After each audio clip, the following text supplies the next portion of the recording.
So I'm actually weeding my garden and mulching kind of simultaneously. So here's some of the weeds and burrs that came out from the garden area over where some of the younger squash plants are planted. And then here's the area where all of this compost was just put in today. You can see the difference because all of this has all this food growing underneath it. And this is just basically bare. And over here, it looks like my cat is laying in the garden bed sleeping under the blackberries and grapevine, which is kind of funny. Enjoying himself in the shade. So, when I composted these in, I had to be really careful. We ran out of compost the first time that we were filling up these beds. And these strawberry plants are now 2 years old. So everything that was put in here the first time decomposed into soil, and then the second round we didn't have enough, so it didn't get filled. So now we're filling it, and around the strawberries, because their roots are so shallow, what I did was I made these kind of divots, almost like a bowl, and the strawberries in the middle of the bowl. And this will do two things. One, they require quite a bit of water compared to other plants, especially in our summer heat. I'm in 9A in Texas, and a lot of times it looks like our strawberries just basically die until the cold weather hits, and then they'll overwinter and come back the following spring during cool weather. And sometimes they even produce during our cooler, like when the falls start to cool off. But our falls really until October, sometimes November, are extremely hot. 2 years ago I posted a video, or was it a year ago? No, it was over a year ago. I posted a video about growing green beans in December around Christmas time. So if that gives you an idea of how sometimes it could be really cold or it could be extremely hot, and it's really hard to tell which way it's going to be. So for the strawberries, they don't do well during this extreme heat. So what I did was kind of mulch around them, careful not to bury them because their crowns are so shallow and their roots are really shallow. But that way they can get water and be mulched in well. And then also the roots will be protected when that extreme heat does come. They'll stay like nice and moist and get I guess kind of the moisture they need and the water they need without soaking them so much during the rainy season that they rot in place until they're ready to bloom again. So that's kind of what the goal is, and I think it'll work really well. Now I have all this space in between because these strawberries, while it seems like they're growing in size, I haven't seen any runners. I'm not exactly sure how seascape strawberries create offspring. I did notice, let me set these weeds down. Those need to go to my, these right here need to go to my geese so they can eat them. So I did notice that these strawberries are kind of like, it looks like they're producing second plants next to them, like another crown is coming up. But I'm not really sure if that's for sure another crown that I can separate, or if it's just the plant has expanded quite a bit. So I don't know. I'm still trying to figure out exactly how seascape strawberries spread.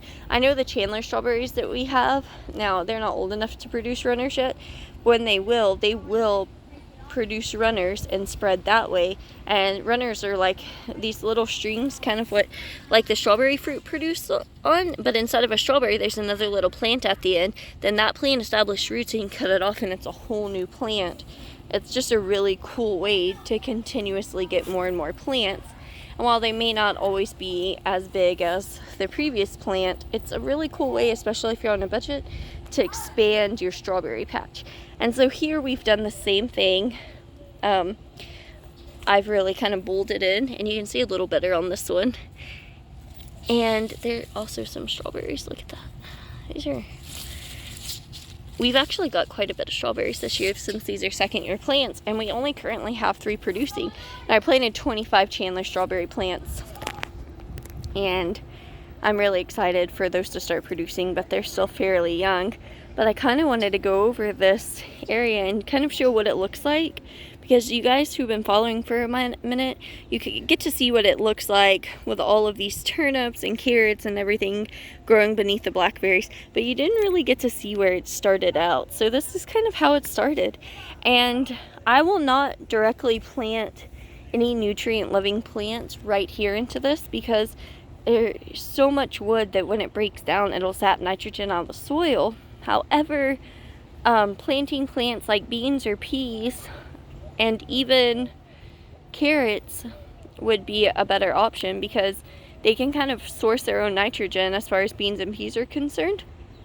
But probably bush ones, because I don't want the vines to take over these blackberry plants. But also with the carrots, they love poor soil. In fact, sometimes if you get too many nutrients, it can cause your carrots to fork a little bit, which we don't mind too much. We eat them all the same. But it can affect, the way that they look, especially if you want a market garden. So carrots would probably be okay to kind of push into here. Now, yeah, the woody bits can probably make the carrots do some funny stuff, but it doesn't matter. I grow carrots in the clay soil, and they seem to do well. And actually, let me walk over here to where the carrots are and show you. Now, these carrots are not ready to pick all the way. We've harvested some young carrots as they develop, so these are not even close to the size that they will be. But let's see if I have any decent sized roots where I can kind of show that they're growing okay. That one's still kind of small. Actually, most of these are kind of small. These are growing really close together, so I need to weed them. So that's a pretty decent sized carrot, and I just surface sowed these seeds all kind of crazy over the top and let them grow. And so that's just one of the carrots. You can see it's pretty straight, and you can see all the compost kind of growing, right, or not growing, but where everything's growing in. And a lot of this is planted below the compost into the soil, so the compost is broken down into this beautiful soil. And all this white you're seeing is fungi. That's what they call mycorrhizal fungi, and it creates a network that you plug plants into and helps feed them. And so if you see fungus in your garden, don't freak out. That actually helps your plants a lot. And so this plant, it has been here for over 2 years. And although it's super bitter now because the lettuce is so old, it is great to chop off right at the base and then feed it to my ducks and geese, which I did only 2 weeks ago. And so I think this carrot right here is a pretty good example how you can grow carrots in this, and look, the root's still pretty straight. Now, this isn't a grown carrot, so it's probably going to get triple this size. But I think it's a really good example for what you can do. And then all these tops. And guys, this isn't a filter. Like, they're really this green, They're really gorgeous. And you can eat all of this, too. And you can kind of see the roots down there.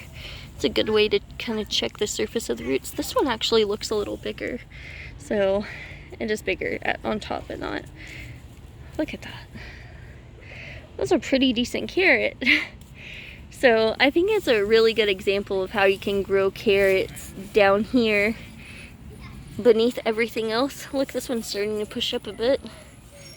And when they push up, that's a good indication that you can start picking them. So yeah, I really love this, growing carrots underneath everything. It just kind of adds more use to the space. And then it's a good example of how carrots can grow in compost, because I know that when I first started growing, I was really worried because people always preach about your carrots can fork and get so damaged. And while that's true, I don't think you should be discouraged from trying to grow. You might actually be amazed at what you're capable of growing when you put your mind to it. And so this is funny. I have these little white flowering plants in here. It almost looks like the carrots are flowering, but they're actually not. It looks like some wild carrots got into here, and we're just going to take that out. Kind of have to be careful what grows in there, because not everything's edible, and those wildflowers sometimes they can be dangerous because they're not edible. So that's why it's so important to know the difference between, look at that, a wild plant in the carrot family and a true carrot that you plant. Look at this. see they're pretty decent size and no forking whatsoever. And that's kind of when I show is that there's no forking, so I think you can give yourself a little bit more leeway than what others may tell you, you know. And if you're doing it for market, you may have a bit stricter rules, but if you're gardening just strictly to feed your family, I say experiment, you know. And if you're market gardening and you have the space, experiment too. There's so much that you can learn and get done. Now I have this other bed on the side yard I want to show you too. So one thing that I changed is this new apple tree that we did the video about planting. I went ahead and took some old logs and put a little bit of both mushroom compost that's already broken down into soil, and then some natural mulch on top of it, because it's getting really hot and I need to be able to provide it with water. Now I didn't want the trunk to become damaged from too much compost or anything pressing up against it, and so here's kind of the line you can see where it's planted into the soil, and then I made once again kind of like a bowl shape. You can see where it's wet and that has more compost in it, and so the tree's planted below the soil line and the compost and everything's on top of the soil line, and I think that's really going to protect it and help give it some nutrients. And I'll probably plant something around it. I know there are people who think you can't plant stuff around trees, but I think if your trees are well fed and they're not being leached, it'll be perfectly okay. Oh, look at this. Look at these beautiful flowers. Isn't that awesome?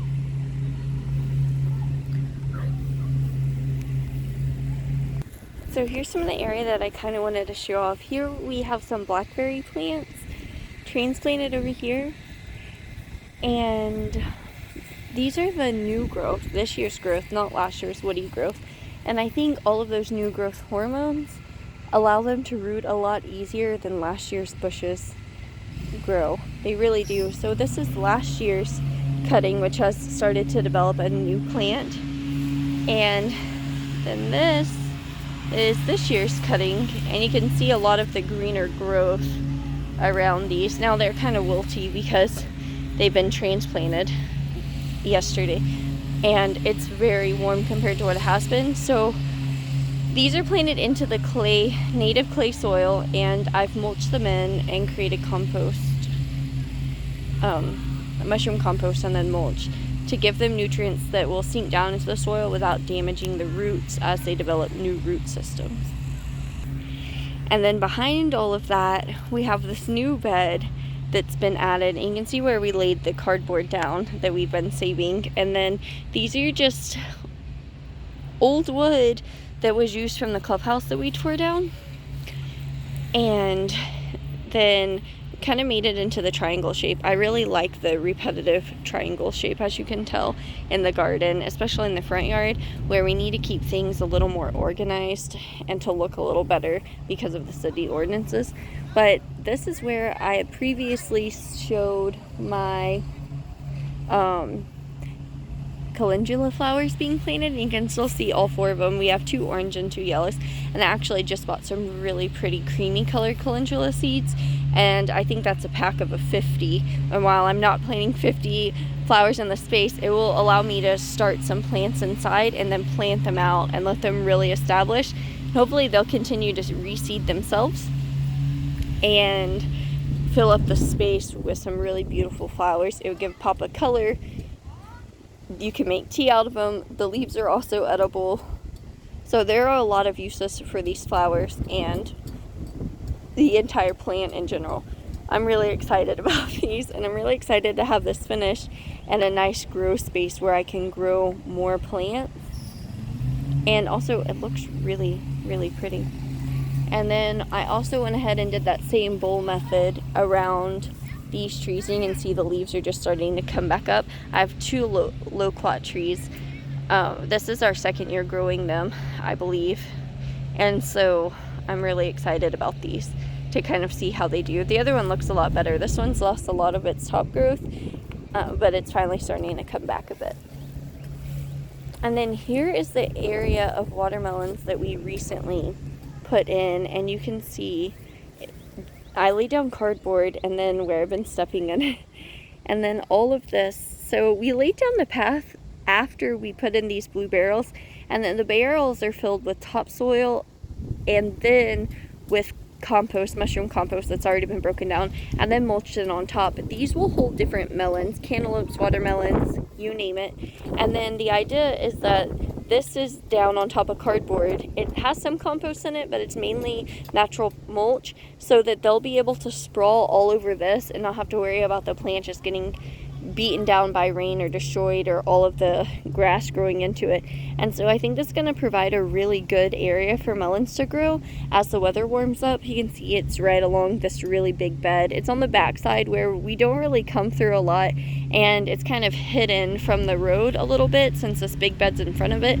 I think that makes it look a lot nicer, because the cities aren't always great about letting you grow a large amount of like sprawly viney plants along the ground, especially in the city. They want your yards to look a certain way, and so that's kind of something we had to work around a bit, but I think we kind of figured it out, so I'm really glad for that. And also, I just found when I was over here, this we put in when we first put the bed in. It is like a drip irrigation, and I lost it in all these beautiful buttercups.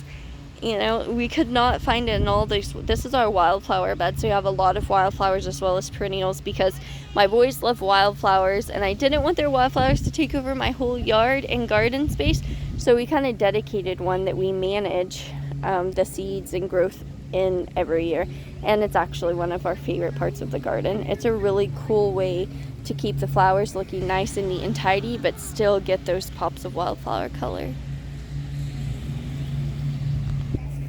So I've kind of migrated back over to the side while the camera was on pause.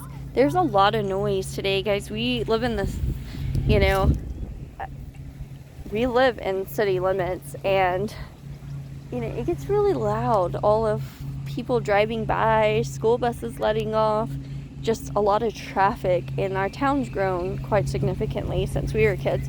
So I just walk through these beds. I don't even care, you know, and some people are not about that, but when you compost the way you do, you really can just walk through them. And since these are mostly wildflowers, it's not gonna cause a lot of damage. They do what they want, as you can tell.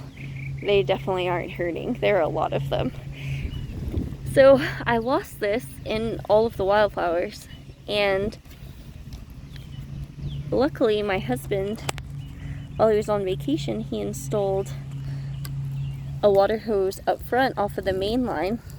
Like, he went in and put in a pipe and everything, which was really nice. I'm not doing so well at this, are I? Am I? Just trying to screw this on really fast, so I'm sorry. I know it looks a little funny. Just trying to get it in. And so that's all you have to do is kind of screw this piece on. And for the most part, I did it one-handed, but I did have to hold it a little bit. And you can see it's kind of under the flowers. Now this, because of where it's at, the very edge, it will leak off into the path a little bit. That's okay. Especially when the melons are there, it'll be fine. And so this is all laid down relatively thick, so that when it's compressed like this from the weight of the melons and also from us slowly patting it down, walking on it, it really won't be an issue. So that's kind of cool. And then over here is where I have the water hose. And you can see it's just kind of connected right here, and then I just have to turn it on.